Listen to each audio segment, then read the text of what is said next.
This is One on One.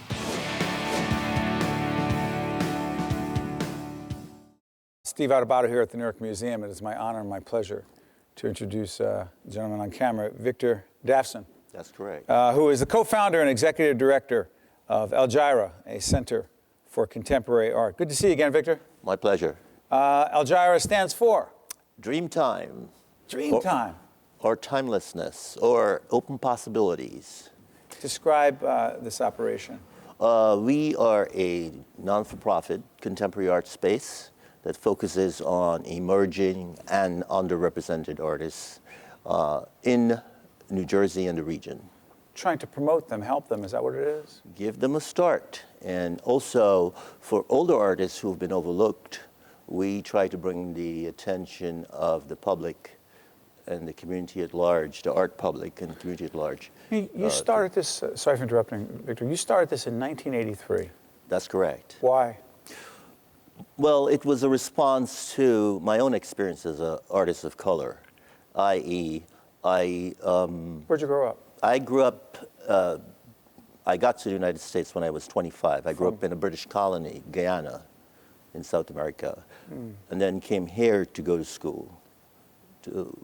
I studied at Pratt Institute. I graduated from Pratt Institute. And after Pratt, I didn't know exactly what to do. What I knew was that there were not a lot of opportunities for artists of color. So Aljira became a sort of a springboard for... So it's a nonprofit, and you decided to help these other artists. That's correct. But my understanding is for the first 5 years, you worked without a salary. That is correct. I mean... so it wasn't a business. Well, it's more like a movement. A movement. That's correct. I mean, I think there was an alternative movement happening in the arts, back in the 70s and 80s. A lot of alternative spaces opened up, and they weren't formal spaces like, say, the Newark Museum. And a lot of artists, I know they created, a lot of artists, are indebted to these spaces for their artists of color. For their careers. Artists of color. Why was it so hard for artists of color to break through, find a venue where their art, their work? How much time do we have? What were some of the biggest reasons? Well, first of all, there's a show that is currently on view in Philadelphia. Artist by the name of Norman Lewis. Norman Lewis died at 70. Norman Lewis was extremely important to the abstract expressionist movement. He was probably the only artist of color that I was aware of that was part of that. And nobody knows of Norman Lewis. Norman was working before I was born, In obscurity. In obscurity. No one cared? Well, there weren't the opportunities. In fact, I saw the exhibition with my wife this weekend, and Norman recalls that, a reviewer was interested in his work and excited about his work, and then was surprised to find out that he was black. So, yeah. So that, in a way, is a roundabout way of getting to the question that you just... So you do this work for all these years, since '83. Right. You help these emerging artists. Right. How is it helping you? Well, what it did do was help me to find a community of artists.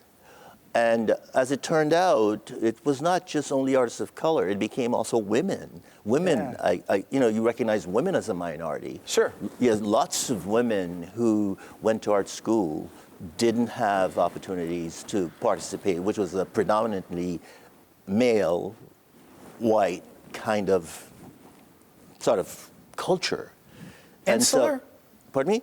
Insular. I would say so. The art world, insular. Exactly. So for those of us who are not in the art world and think, wow, progressive, liberal, open. No, no, not at all. I mean, somebody like Judy Brodsky, who founded the Brodsky Center for Innovative Printmaking,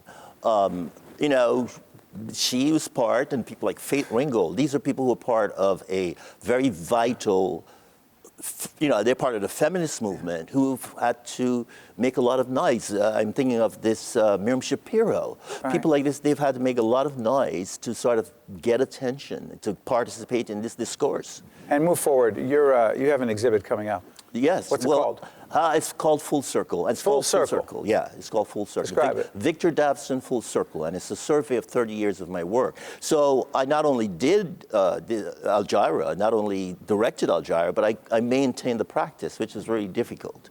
So this exhibition, yes. Describe what we're seeing right now. As What we're seeing there is a piece that is made from a record album. It's made from rice, black rice, and confetti, not confetti, what's the material? Sparkles.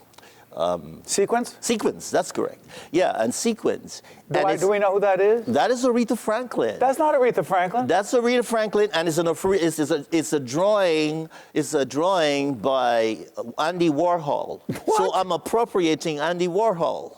Wow. So I'm sort of or reappropriating, if you will. Okay, next one from your exhibit. Yes, that is called Joe Taylor, and it has nothing to do with Panasonic's Joe Taylor. Yeah, the Joe CEO there. No, who happens to be white. Yes. Yes. But he tells an interesting story why he brought Panasonic to Newark. Newark. Right. So there's so Joe But Taylor. that's Joe Taylor. That's my Joe Taylor. That's your Joe Taylor. And I knew a Joe Taylor growing up as a kid who was. Is that a friend? No, not really. He was a hero. He was a drummer. Wow. He was a drummer that played for weddings, Indian weddings in particular. So. Got one more. Yeah. From your exhibit. Yeah.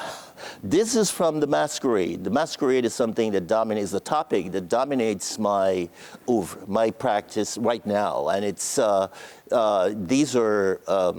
You can describe on the right. There's a figure is known in Trinidad as Moko Jambi. There's the Ibaka, Moko Jambi. The central figure is called the Long Lady, and the figure to the left of her is called Bam Bam Sally, and you probably could guess why. I can tell. What's the exhibit called? It's called Full Circle. And where can people see it? People can see it at the Wilmer Jennings Gallery in Manhattan on 2nd Avenue. And tell everyone the organization started in 1983 is called? Aljira, a Center for Contemporary Art. You've been making a difference in the lives of a lot of artists who need help for a long time. And Victor, I want to thank you for everything you do, but also coming on public broadcasting to share your story here at the Newark Museum. Thank you for everything you do. Don't let it be the last time you join us. Well, thank you for the opportunity. One-on-One with Steve Adubato has been a production of the Caucus Educational Corporation, celebrating over 25 years of broadcast excellence. And by the Newark Museum, in cooperation with NJTV and 13 for WNET.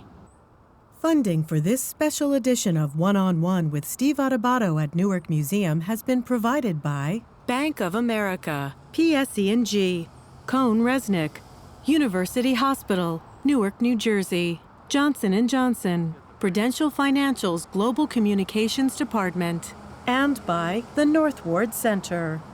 Transportation provided by Airbrook Limousine, serving the metropolitan New York, New Jersey area.